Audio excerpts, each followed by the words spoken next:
Alright, well, we'll see how good the dynamic range is on this S5 today, because it's incredibly bright behind me. And I'm trying to at least let you see some of the details of my face, so we'll see what I can work out in post. But if the back is, you know, all blown out, you know why.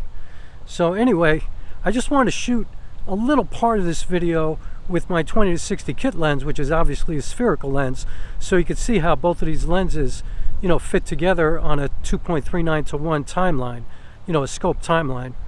And I'm in the, you know, same place, relatively the exact same spot. I didn't mark it, so, but it's close. You can see the bridge behind me.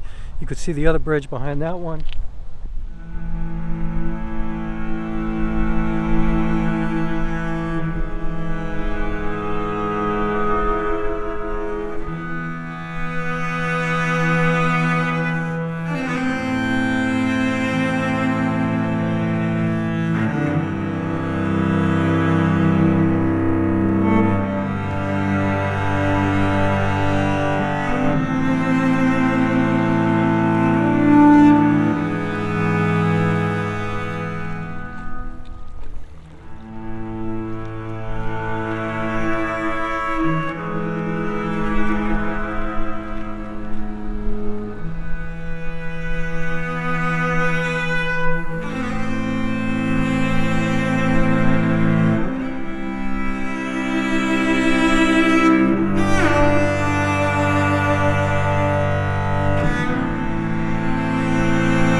The anamorphic lenses are just really great. They look amazing. They render great images. 1.33 squeeze factor on APS-C camera is not really a disadvantage. You know, I still get the flares, I still get the oval bokeh. It just looks awesome. And the thing is, it's like I'm always trying to find words to describe it. You know, I'm trying to be like really specific. I'm trying to give you a really great indication, like a tactile, tangible example of why it just feels different than a spherical lens and why I couldn't sell them. But I can't do it. You know, I can't come up with the words. You know, it's like when you love something or somebody, like you can't explain it. You know, it just is. Like it literally just exists.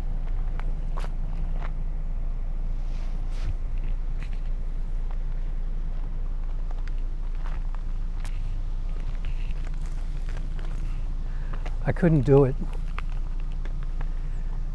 And you know, I'll get to that in a second, but first of all I want to explain this bandage on my head. I don't even know if you could see it because this camera is like 20 feet from me, I think, 15 or 20 feet.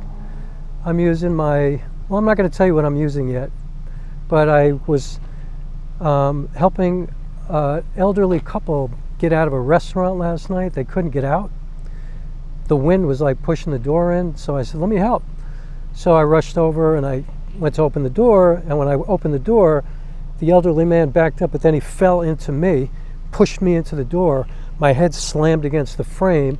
I bounced back, and then I saw him falling, so I kind of shifted my body and got under him and caught him. But I cut my head open pretty good. It was like a crime scene. And luckily I caught him, and luckily I wasn't hurt. And his wife watched the whole thing, so she was fine. But it worked out well, and it's not so bad. It's just that this part of your head, because the skin is so, you know, kind of tight up here and narrow, you know, so it bleeds a lot. So that's that. And what I wanted to talk about today, I like to be completely transparent with my channel all the time.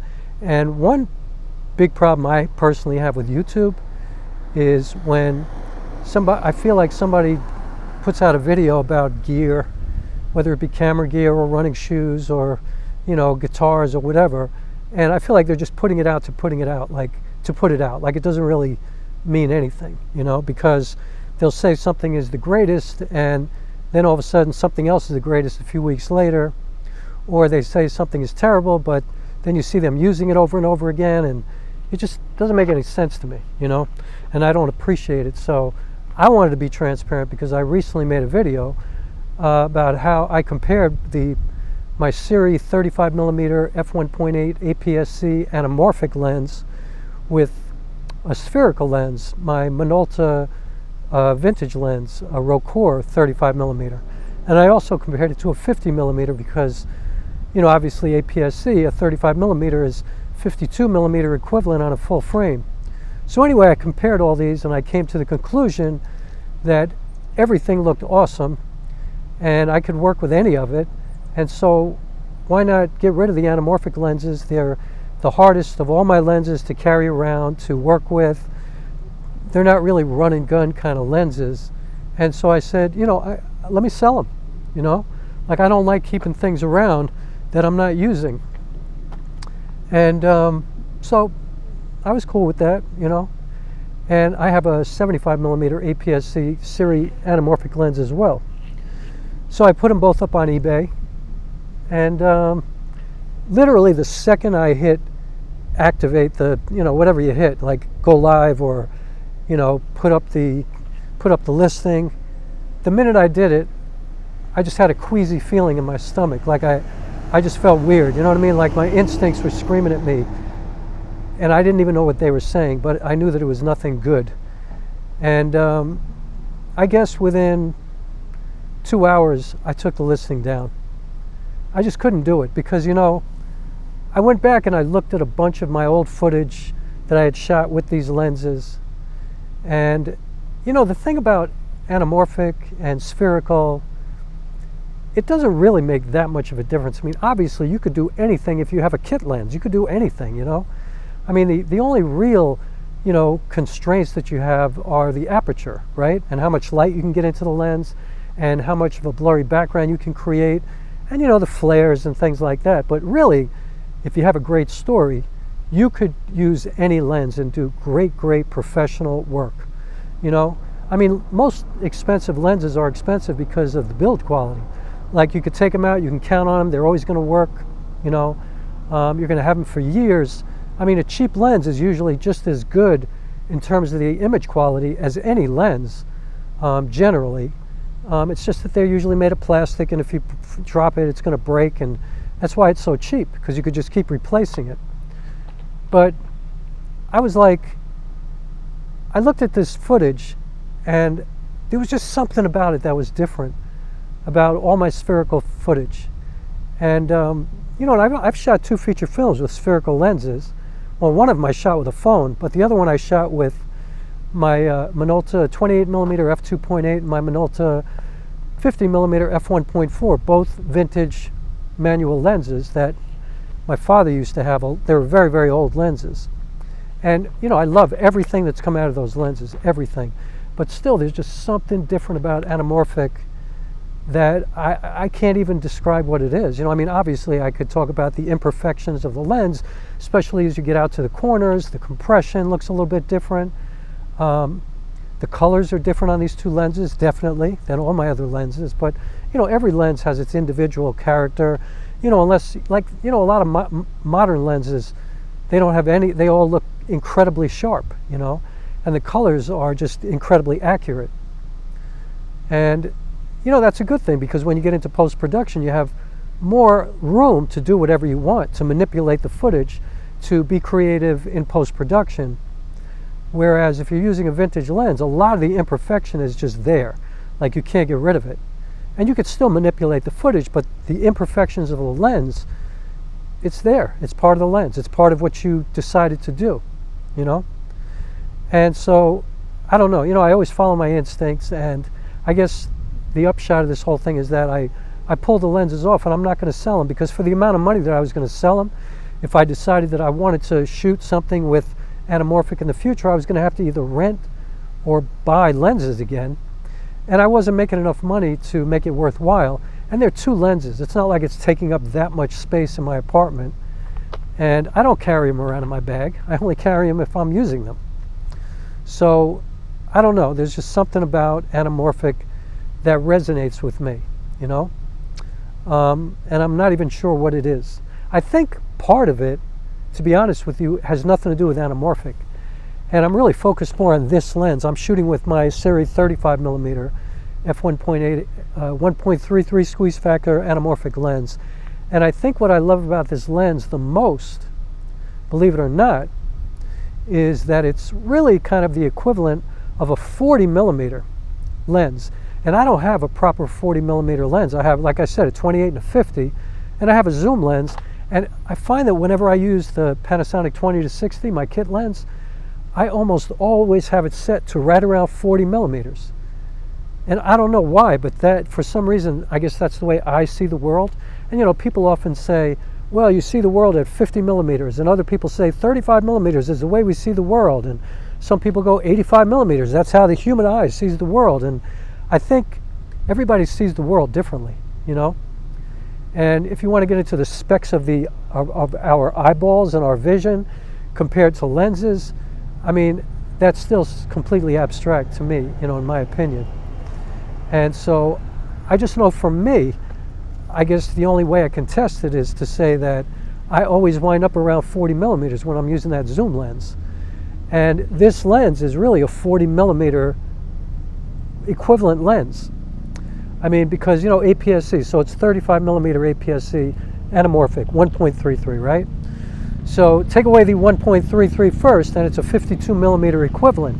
However, then you have to divide by 1.33 for the squeeze factor, and it comes to right around 40mm, like 39 and change. And so I thought about that, and I was like, that's probably the reason I love this lens so much, because it looks exactly the way I want it to look, you know, the way I expect it to look. There's a helicopter over me, so I don't know if you can hear that, but it's obnoxiously loud. So I guess I just wanted to share, I couldn't sell those lenses. I just didn't feel like it was the right thing to do.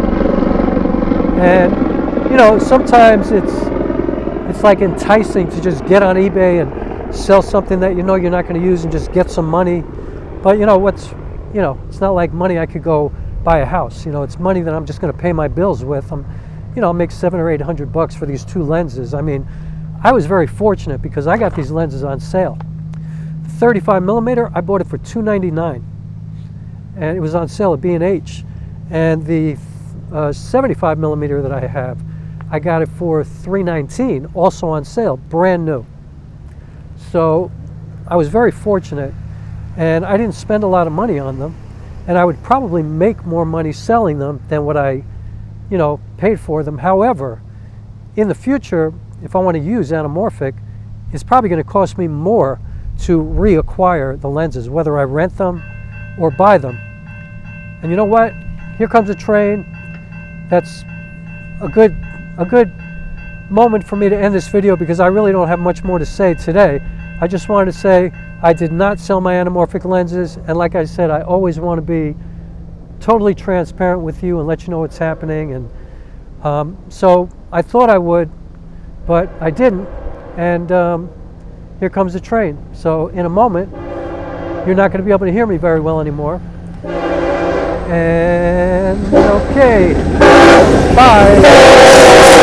And so I hope that explains somehow why I didn't sell my anamorphic lenses, why I couldn't give them up, why I couldn't let them go. I mean, it's just different, you know. There's just something that I feel in my body, like in the middle of my chest, that I just couldn't let them go. I just couldn't do it, you know. So what can I say? It just is, you know. It just, there's no explanation. I tried, but I'm keeping them. That's it.